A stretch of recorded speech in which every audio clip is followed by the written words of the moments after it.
Hi, this is Bits and Pieces, the official podcast of Component Supply. I'm Kristin. And I'm Mark. And we started this podcast as another way to be a resource for researchers and product designers. We already supply components, we fabricate them, and we've been talking about those things a lot in recent podcasts. So we wanted to make sure we took some time to talk about our company, because the podcast was supposed to talk about our company, our components, and our capabilities. Right.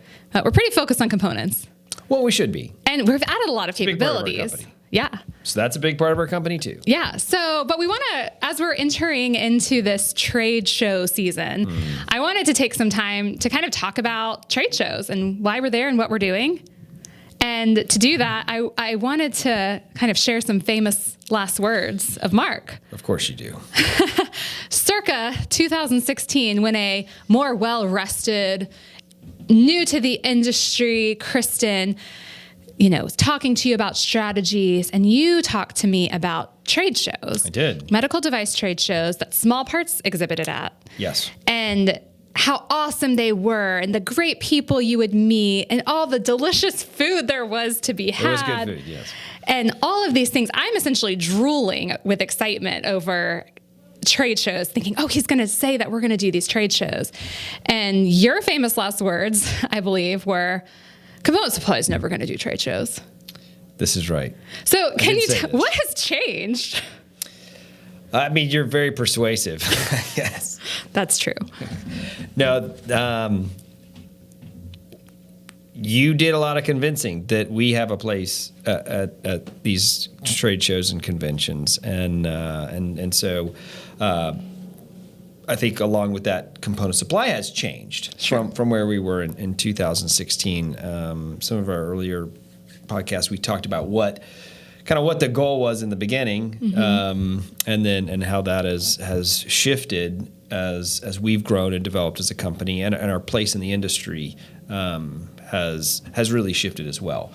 In 2016, we were still sort of thinking in the just the small job shop, handful of customers that we wanted to work with in the development space, and now we really have become that resource again. And so that was a shift in the position of who Component Supply is. Now, whether that happened and we went to the trade shows, or whether trade shows and things like that happened, and so that's why we're here today. Nobody knows. No one knows. I'm pretty sure you have a guess on. Well, you said that I was persuasive, but the truth is that we would walk these MDM shows, especially Anaheim, and we did that because so many of our vendors and customers were already there, and we were still so small. It doesn't always make sense to travel to see individual companies and customers and vendors. And they weren't going to come see us. And we were too small for them to come see us for the most part. That's still true, or that's true at that time.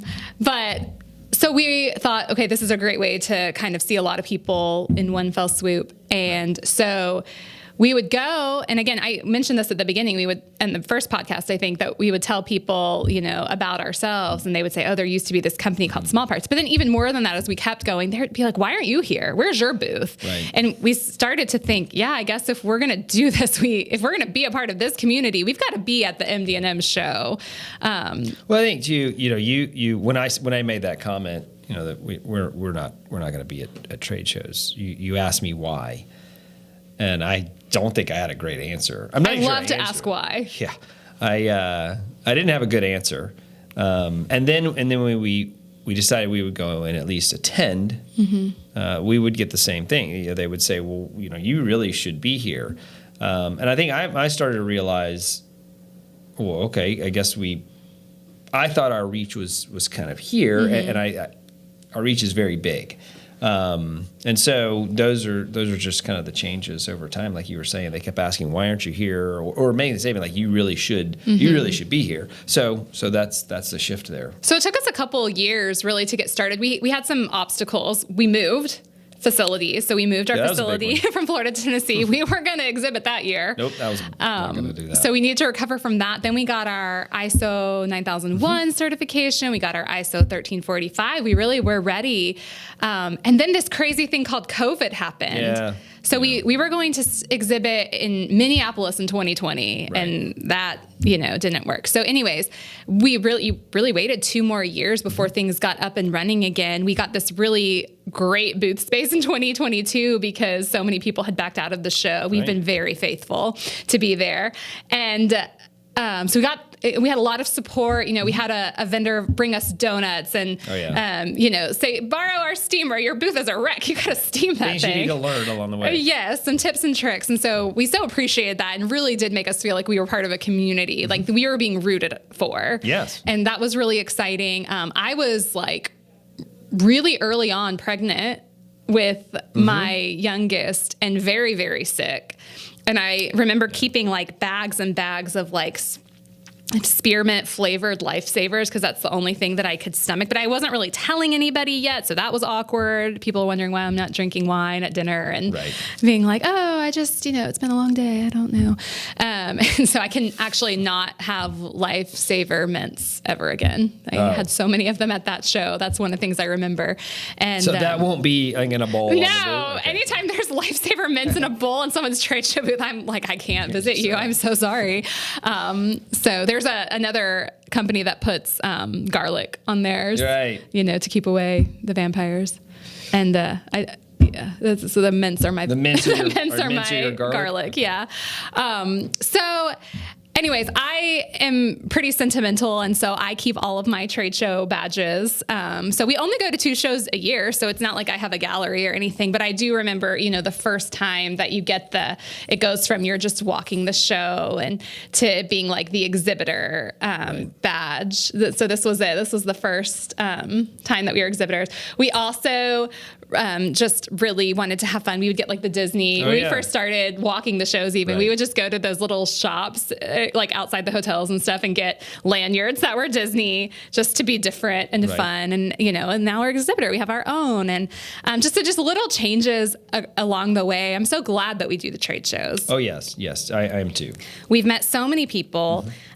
We've kind of... I think I find a lot of pride in trying to build relationships with people who are seemingly competitors or people who, we're not really sure about each other. What do we do? I think if you keep the end in mind that you're trying to help patient care at the end of the day. Yeah, this industry, if you're new to it or if you should know this. If you've been in it for a while, you do know that everyone is going to be, at some point in time, you're going to be a vendor, a customer, and a competitor. Right. That's just the way it's going to work. That is Mark Maffett 101. When you come to work at Component Supply and Sales and Marketing. Yeah, you're going to be, whoever you talk to is going to wind up being a vendor, a competitor, and a customer at some point in time. And that's okay. We should encourage people to do a good job. We should celebrate their victories. We should compete because competition is good. Yes. And then we should all remember that at the end of the day, we're all doing this because there's somebody laying on an operating table. That's the point. And so it's the next good device. It's can we reduce the recovery time? Can we make the surgery less invasive? These are all the things we're trying to do, and so whether or not you're a competitor, a customer, or a vendor, we have one common goal, and so when we go to these shows and we have all these people together, they're truly fruitful because of that. If everyone will just keep that in mind, they're fruitful in all the conversations. And we all have good ideas, and then we all have bad ideas. And so learning from each other is great. Balance each other out. Absolutely. So it has been so fruitful to just meet different people and learn more about what our competitors and vendors and customers all do and how we all can contribute. There's a place for everybody. Oh, yes. And I really believe that. And with all of the different organizations, all the companies that have representation, I think people are finding what they are looking for when they go. They invest in that time, they invest in that day to come and see all of these different people to find lots of solutions. They're not just looking for one thing ever. Right. So whether it's at my house at dinner, or I have my team over for a dinner, or we go out to dinner with our team at the trade shows, we always like to go through our highs, our lows, and our buffaloes of the day or of a quarter or of a trade show. Right. And so maybe we can at a high level, like, what is your high? Like, I'll share mine too. What is your high of trade shows? Of all of trade shows just in general? trade shows, just being there. So I if I had to pick one high. Only one. I'm going to say that we get to work with the best and the brightest across the country, and Across the world. Across the world. That's right. And some of them wind up at these shows. They're looking for something, and to be able to sit face to face with somebody that we either work with, or have worked with, or face to face with somebody who we haven't, and talk to them, in real time, in person about their project, and try and find a solution or better understand what they're trying to do. That is a high. It's just we don't get to do it when we're here in our facility in Tennessee. Yeah. And so that gives us a chance to do lots of that at one time. That's my high. Yeah, I agree. I love when particularly a relatively new engineer, like someone who's just entering the medical device community, comes to our booth usually or often with a backpack, and they take out the folder and it has the drawings and it has the samples, and they're kind of like, this is what I'm doing. These are the problems I'm encountering. What do you do, and can you help me? Right. Like, I love kind of getting to say everything that we do and ask them, okay, what materials are you using, and kind of narrow down the scope of the conversation. But to tag on to that, this doesn't count as a second one because the rule is just one. So I'm just tagging on. So I also really like when part of that drawing is something I know that we don't do. It's not in our scope of work, but I know someone on the floor that can do it. And I love walking that person over and being like, have you met? Yeah, right. Like, I'm a wingman. For other customers. Yes, I love that so much because I feel like I can help with part of the problem. But then if you're doing a good job and you're building the community you're supposed to be building and you're building the relationships you're supposed to be building, you should be able to look at that drawing and see all the things that you can do, but also be able to help them find the rest of they're there for all of it. They're there for the whole assembly. They're there for the whole project. We are not doing our job as a resource if we can't only identify what we can help with and introduce them to a friend who can help. And those shows are huge. They are. So many. You can miss the person you need to talk to. I do it all the time. So doing what you're saying is actually a resource when we're right there, because if you walk around, there's a good chance you will walk past the person you need to talk to. Yes. So that's my high. Okay. Not to be a downer, but what's the low? Honestly, waiting for the crate to come to pack up, that's kind of the low, because it's not even that you're waiting a long time. You just don't know. I know. And so do you go to dinner first? Everyone is done. Like, you're toast. We're pretty committed that we're not going to pack up early per the instructions. 100%, absolutely. And like out of respect for all the people that are traveling. But there are people, they are just like, they are counting down the minutes until that show is over. And at the same time, if you're if you're an attendee and you happen to be there, it is a 3-day show. It's on a Thursday, and you happen to still be at the show at 4:00. Just stop and talk to someone. Like, you're just gonna make them feel better. I'm gonna let you know. We'll talk to you. I know it is the worst. That's usually when I try and walk around and see everybody, because I know people are pretty much done. It's not as busy. But yeah, it is. That wait is really hard to wait for the booth and timing that perfectly. And we're in the scheme of the show, like, we don't have one of those front booths, right? So we're a relatively small company. We do our own stunts. We do our own stunts. We put the booth up, we tear it down. And so, we bring Band-Aids. We bring the Band-Aids and we make sure we have our little toolkit with us, all the things. So that's definitely that's the low. And that doesn't speak to anything from the show. Honestly, no, there's so many exhibitors. There's so many exhibitors. No, and the it's people just who logistically, it's that hard. Are very good. The people that work there are very good and manage logistics well. But I mean, they've got a bunch of crates to take out. It's just going to take time. And there's not a schedule. They're just unloading it. So that's the low. There, we have some pictures, I think, where like you're running out to get something, that we need to tear down the booth with. we haven't gotten the crate yet. There's just not a lot to do. And so Courtney and I are like literally laying down in the booth after the show, waiting. Maybe we're taking some emails, like just by our phones, like just looking up and trying to respond. But yeah, it's not really, it's kind of a comedic low. It's not a serious low. There really are not a whole lot of serious lows about trade shows. No. For me, as an extrovert, I am just so happy at a trade show. I'm meeting so many people. I'm having so many conversations. It's such a treat. Okay, what about a buffalo? So a buffalo would be something that's either unusual or funny. Each one has its own, and I can't really remember. So I think at the highest level, I can't think of something that's just a general buffalo. Probably for me, the buffalo is going back to 2016, saying, we're never going to go to that thing. That's probably the high-level buffalo. I think watching people navigate the different levels of carpeting, particularly those who wear heels. I because I've been on that, and where like my heel got stuck between the carpet. Yes. And so I wear Nikes now. So and it's not just heels. I mean, people. Everybody trips over it. The floor changes. Right. We do have people. We have started using.